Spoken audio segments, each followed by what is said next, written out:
अस्सलामुअलैकुम नाज़रीन।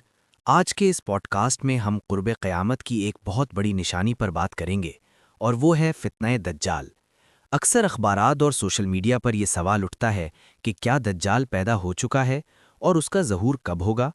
इस इंतहाई अहम मौजू पर रहनुमाई के लिए आज हमारे साथ मौजूद हैं मेहमान ख़ुसूसी मुफ्ती साबिर महमूद साहब। मुफ्ती साहब, प्रोग्राम में खुशामदीद। वालेकुम अस्सलाम वरहमतुल्लाह। बहुत शुक्रिया मुफ्ती हसन साहब। मुफ्ती साबिर साहब, पहला सवाल और गलत फहमी जो आवाम में पाई जाती है कि दज्जाल अब बच्चा पैदा होगा। बाज़ औक़ात अखबारात में एक आंख वाले बच्चे की फ़र्ज़ी तस्वीर भी छपती है। क्या वाकई दज्जाल की पैदाइश होगी या वो पहले से मौजूद हैं? मुफ्ती हसन साहब, अहादीस मुबारका की रूह से ये बात बिल्कुल वाज़ेह है कि दज्जाल की नई पैदाइश नहीं होगी बल्कि उसका ज़ुहूर होगा। सही मुस्लिम में हज़रत फ़ातिमा बिन्त क़ैस रज़ी अल्लाहु अन्हा से मरवी हदीस है, जिसमें हज़रत तमीम दारी रज़ी अल्लाहु अन्हो के बहरी सफ़र का ज़िक्र है, जिसमें वो रास्ता भटक कर एक जज़ीरे पर पहुँचे और वहाँ उनकी मुलाकात दज्जाल से हुई। नबी करीम सल्लल्लाहु अलैहि वसल्लम ने इस वाक़े की तस्दीक फरमाई, लिहाजा अखबारात की इन फ़र्ज़ी तस्वीर का कोई एतबार नहीं।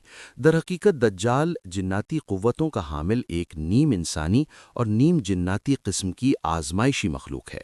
माशाल्लाह, आपने अहादीस की रोशनी में बड़ी अहम बात की कि वो जजीरे पर कैद है और मुकर्ररा वक्त पर ज़ाहिर होगा। मुफ्ती साहब, दज्जाल के फितने क्या होंगे और क्या मौजूदा दौर की साइंसी तरक्की को उसके फितनों का पेशखेमा कहा जा सकता है? जी बिल्कुल, दज्जाल बहुत बड़ा धोखेबाज शख्स होगा और अल्लाह ताला ने उसे लोगों की आजमाइश के लिए गैर मामूली ताकतें दे रखी होंगी। मिसाल के तौर पर वो लोगों को कहेगा कि अगर मैं तुम्हारे मुर्दा माँ बाप को ज़िंदा कर दूं तो क्या तुम मुझे रब मानोगे।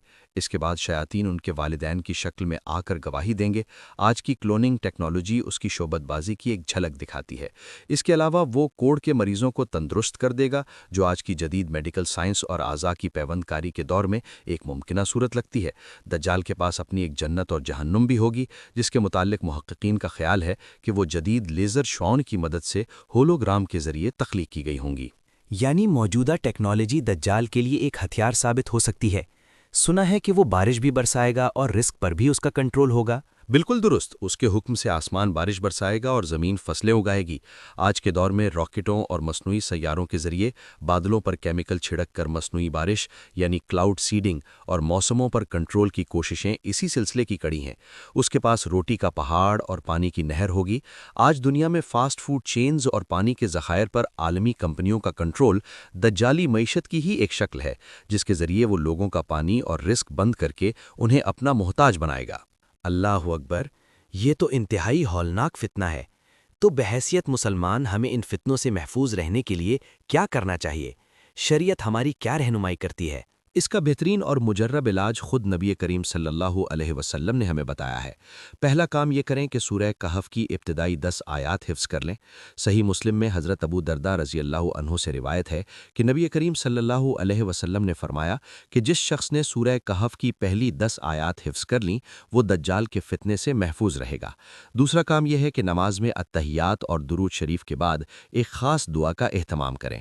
सुनने अबू दाऊद के मुताबिक नबी सल्लल्लाहु अलैहि वसल्लम सहाबा को ये दुआ इस तरह सिखाते थे जैसे कुरान की सूरत सिखाते हों। अल्लाहुम्मा इन्नी आऊज़ु बिका मिन अज़ाब जहन्नमा व आऊज़ु बिका मिन अज़ाबिल क़ब्री व आऊज़ु बिका मिन फ़ितनतिल मसीह दज्जाल व आऊज़ु बिका मिन फ़ितनतिल महया वल ममात।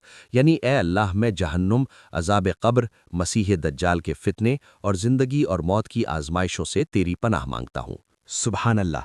जज़ाकल्लाहु खैरन मुफ्ती साबिर महमूद साहब, आपने इंतहाई मुदल्लल तरीके से हमारी रहनुमाई की। नाज़रीन किराम, दज्जाल पैदा नहीं होगा बल्कि उसका ज़हूर होगा और हमें झूठी अफवाहों और तस्वीरों पर ध्यान देने की बजाय उसके फितने से बचने के लिए मसनून दुआओं और सूरह कहफ की तिलावत का एहतिमाम करना चाहिए। उम्मीद है कि आज का प्रोग्राम आपके लिए फ़ायदेमंद साबित हुआ होगा। अपने मेज़बान मुफ्ती हसन को इजाज़त दीजिए। अल्लाह हाफ़िज़।